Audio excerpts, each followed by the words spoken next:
Olá, meus amigos, nós estamos iniciando mais uma aula do nosso Catecismo da Igreja Católica. Hoje nós vamos para a nossa 7ª aula e iremos falar um pouquinho a respeito do creio. Iniciaremos com o primeiro artigo do creio. O primeiro artigo do creio diz: creio em Deus Pai Todo-Poderoso, Criador do céu e da terra. E nós vamos para o parágrafo 1. O parágrafo 1 desta seção do Catecismo da Igreja vai falar apenas sobre as primeiras palavras deste artigo, e são creio em Deus. Vamos ver então o que o nosso Catecismo da Igreja vai falar sobre o que significa crer em Deus. Quais são as consequências disso para a nossa vida? Essa primeira frase que nós dizemos, creio em Deus, é o fundamento para todos os outros artigos de fé. Porque quem não crê em Deus, se eu não creio em Deus, nenhum dos outros artigos de fé, ou seja, todo o restante do creio, não fará sentido para mim. Crer em Deus é o princípio de tudo. Eu acredito em Deus, eu creio que Ele existe. O credo niceno-constantinopolitano, ele vai trazer um acréscimo a este creio em Deus. Ele vai dizer, creio em um só Deus. Lá no livro do Deuteronômio, por exemplo, no capítulo 6, do versículo 4 ao 5, vai dizer assim: ouve, ó Israel, o Senhor nosso Deus é o único Senhor. Então a palavra de Deus lá em Deuteronômio já está dizendo que só existe um Deus. Ouve Israel, o Senhor nosso Deus é o único Senhor. Não há vários deuses, como os gregos lá acreditavam, quando nós temos lá o paganismo que professava a fé, digamos assim, na sua mitologia, em vários deuses. Nós cristãos acreditamos em apenas um Deus. Israel já é um povo monoteísta, ou seja, um povo que acredita num único Deus, diferente dos povos vizinhos a Israel, que professavam a fé em vários deuses, que são os povos politeístas. Ainda em Isaías, no capítulo 45, no versículo 22, nós lemos: voltai-vos para mim e sereis salvos, todos os confins da terra, porque eu sou Deus e não há outro. Lá no livro do profeta Isaías, no capítulo 45, Deus está dizendo: voltai-vos para mim, porque eu sou o único Senhor e não há outro além de mim. Nós não cremos em vários deuses. Então nós pegamos o Evangelho e Jesus vai dizer que Ele mesmo é Deus, Ele é o Senhor. Nós podemos conferir isso no Evangelho de São Marcos, no capítulo 12, do versículo 35 a 37, quando Jesus ele mostra para aquelas pessoas que Ele é superior a Davi. O próprio Davi o chamou de Senhor. Então Jesus é Senhor. E quando nós usamos essa palavra Senhor, nós estamos nos referindo a Deus. Toda vez que no Evangelho você lê a palavra Senhor com S maiúsculo, o Evangelho está se referindo a Deus. Quando aquelas pessoas chamavam Jesus e falavam Senhor, elas estavam aplicando esta palavra que vem lá do hebraico, que é a palavra Adonai, Senhor, ou do grego Kyrios. Toda vez que nós lemos essa palavra aplicada a Jesus, nós podemos entender que aquelas pessoas estavam chamando Jesus de Senhor, de Deus. Portanto, elas reconheciam a divindade de Jesus. É claro que ainda de uma forma não muito precisa, né? É claro que eles não compreendiam de uma forma plena ainda esta divindade de Jesus, mas ao chamar Jesus de Senhor, eles estão dizendo Jesus é Deus. É importante dizer o seguinte, que a fé em Jesus como sendo Deus e também no Deus de Israel não contraria a fé no Deus único, porque nós, católicos, cremos num único Deus, em 3 pessoas. Então nós temos o Pai, o Filho e o Espírito Santo. Por isso você pode ler no seu catecismo aí, no parágrafo 202, nós temos uma citação do Concílio de Latrão que diz o seguinte: cremos firmemente e afirmamos simplesmente que há um só verdadeiro Deus eterno, imenso e imutável, incompreensível, todo-poderoso e inefável, Pai, Filho e Espírito Santo. 3 pessoas, mas uma essência, uma substância ou natureza absolutamente simples. Então, a fé no Deus único não é contrariado pelo dogma da Santíssima Trindade.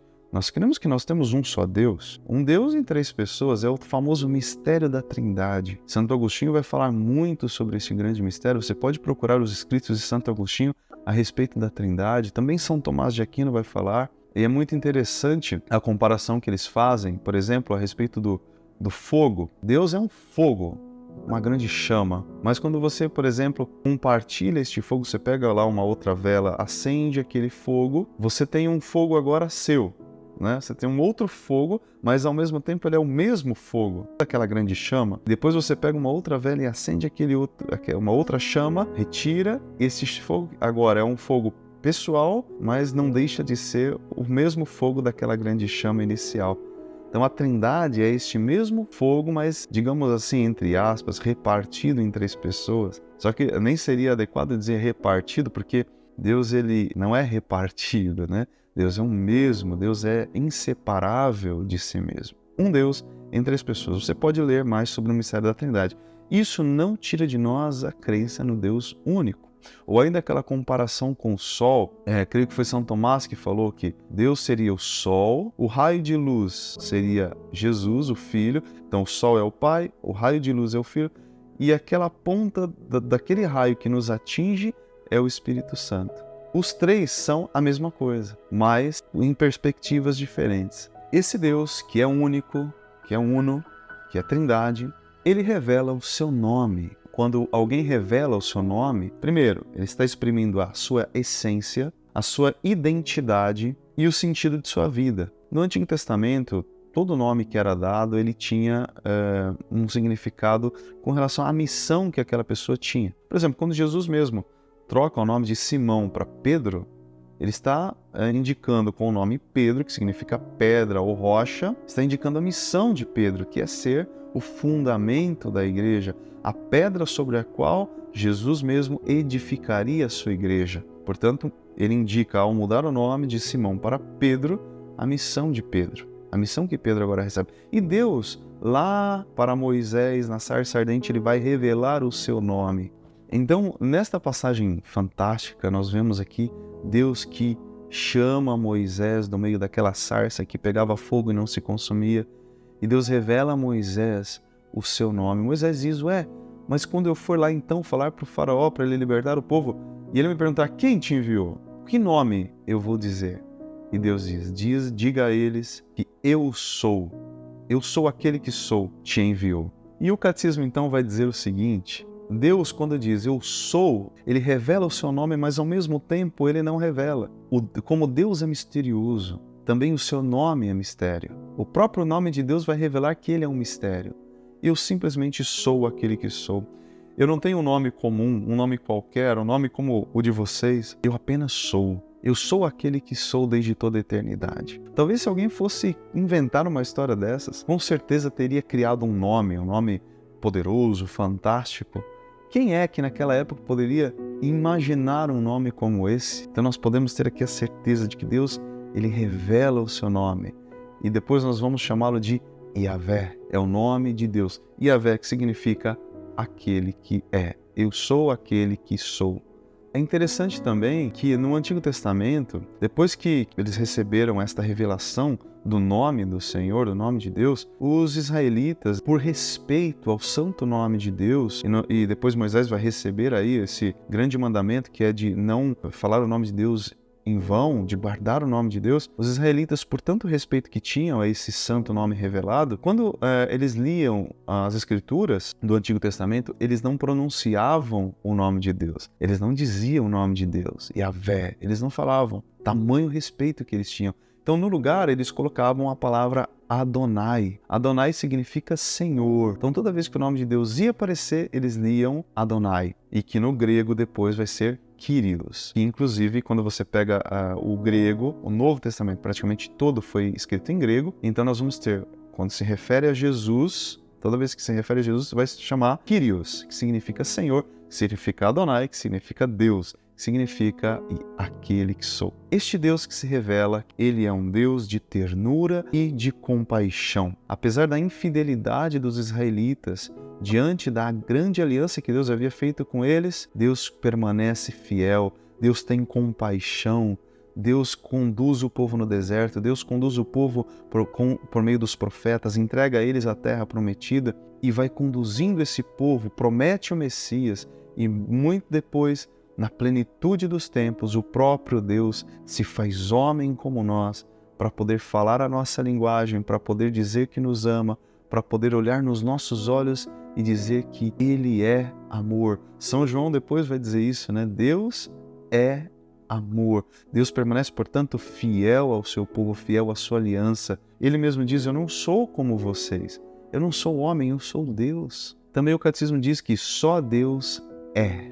Só Ele é eterno. Deus é eterno, superior a toda criatura, superior a toda inteligência. O parágrafo 212 diz assim: ao longo dos séculos, a fé de Israel pôde desenvolver e aprofundar as riquezas contidas na revelação do nome divino. Deus é único, fora dele não há deuses. Transcende o mundo e a história. Foi ele quem fez o céu e a terra. Eles perecem, mas tu permaneces. Todos ficam gastos como a roupa, mas tu existes e teus anos jamais findarão. Nele não há mudança nem sombra de variação, como vai dizer São Tiago na sua carta. Ele é aquele que é, desde sempre e para sempre, e é assim que permanece sempre fiel a si mesmo e às suas promessas. O nome de Deus é inefável, o nome de Deus é superior à nossa inteligência. Deus é superior a todos nós. Nós não podemos captar, nós não podemos apreender a grandeza de Deus. Ele é verdade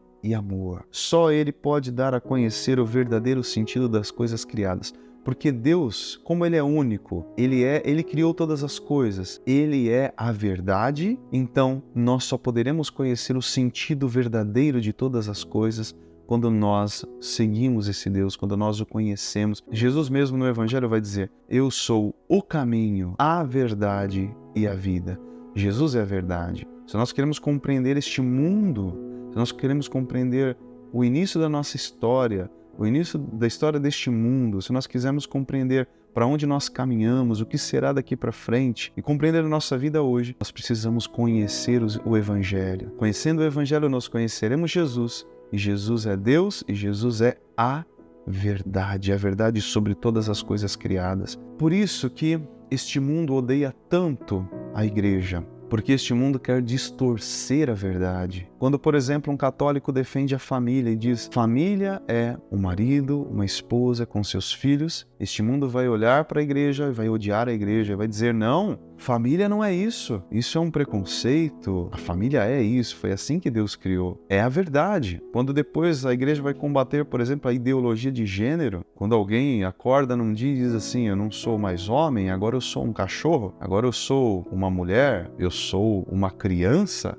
Vocês sabem que hoje, infelizmente, toda essa loucura no mundo existe porque as pessoas se afastaram da verdade. Como dizia um grande escritor, Chesterton, ele dizia, vai chegar um dia em que nós teremos que provar para as pessoas que a grama é verde. E nós já estamos nesse tempo e já passamos desse tempo. As pessoas dizem, não existe uma verdade, a verdade é relativa, mas o Papa Bento XVI vai dizer, não, um cristão nunca vai poder dizer que a verdade é relativa. A verdade nós conhecemos, a verdade se revelou, a verdade se fez carne, a verdade falou a nós, a verdade mostrou o caminho que nós devemos seguir. E a verdade é Jesus. Então, para um católico, para um cristão, essa história de que a verdade é relativa, ela não existe. Porque se a verdade for relativa, nada neste mundo tem sentido. E para nós, este mundo tem sentido. Porque este mundo foi criado maravilhosamente por nosso Deus. Por esse Deus único, por esse Deus que é amor. Ao mesmo tempo, esse Deus que é verdade, ele é amor. Lá no livro do profeta Isaías, no capítulo 54, versículo 10, nós lemos: podem os montes mudar de lugar e as colinas abalar-se, mas o meu amor não mudará. Deus é amor, vai nos dizer São João. O mundo pode mudar, as estações podem mudar, o homem pode mudar o seu pensamento, o homem pode de bom se tornar mal, de mal se tornar bom. O mundo passa, mas o amor de Deus permanece inabalável. Deus não muda, Deus é sempre amor. Deus sempre será amor. Isso é maravilhoso porque nós conseguimos nos libertar das nossas imagens erradas de Deus. Muitas vezes, muitas pessoas têm medo de se aproximar de Deus porque têm uma ideia errada de Deus, acha que Deus ele é condenador. Muito pelo contrário, Deus não nos... Jesus mesmo falou, eu não condeno ninguém. Nós é que optamos por um caminho ou por outro. Deus continua nos amando. O mesmo Jesus vai falar, amai os vossos inimigos, fazei o bem àqueles que vos odeiam. Ou seja, independente se a pessoa te fez o mal, continua fazendo bem para ela. Ama essa pessoa, porque o Pai do céu,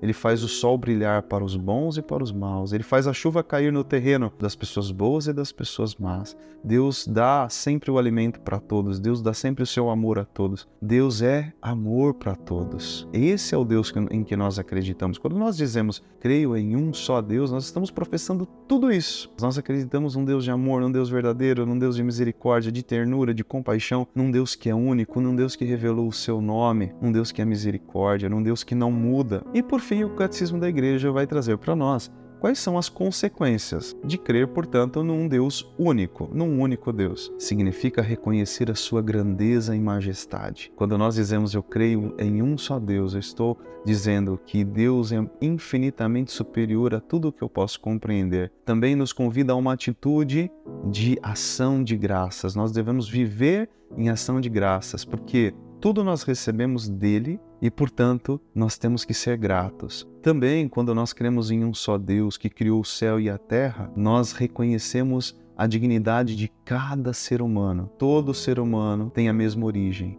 A origem nesse Deus que é amor, que é bondade. Nós somos criados à imagem e semelhança de Deus. Portanto, nós temos que respeitar o nosso irmão, respeitar o nosso próximo como a nós mesmos, porque eles são como nós, eles são a mesma coisa que nós, eles têm a mesma essência. Nós temos que nos colocar no lugar dos nossos irmãos e amar e respeitar cada ser humano como se fosse a nossa própria vida. Também reconhecer a Deus como um Deus único e verdadeiro significa que nós usaremos corretamente as coisas que Ele criou. Tudo que Ele criou tem uma ordem, tudo que Ele criou tem uma função. E nós, reconhecendo esse Deus Criador, nós entendemos que há uma ordem na criação e, portanto, nós saberemos reconhecer, compreender esta ordem e respeitar esta ordem. Por fim, crer em um só Deus significa confiar nele plenamente. Ter plena confiança de que Ele está no comando da nossa vida, de que Ele sabe por que nos criou, Ele sabe por que te criou,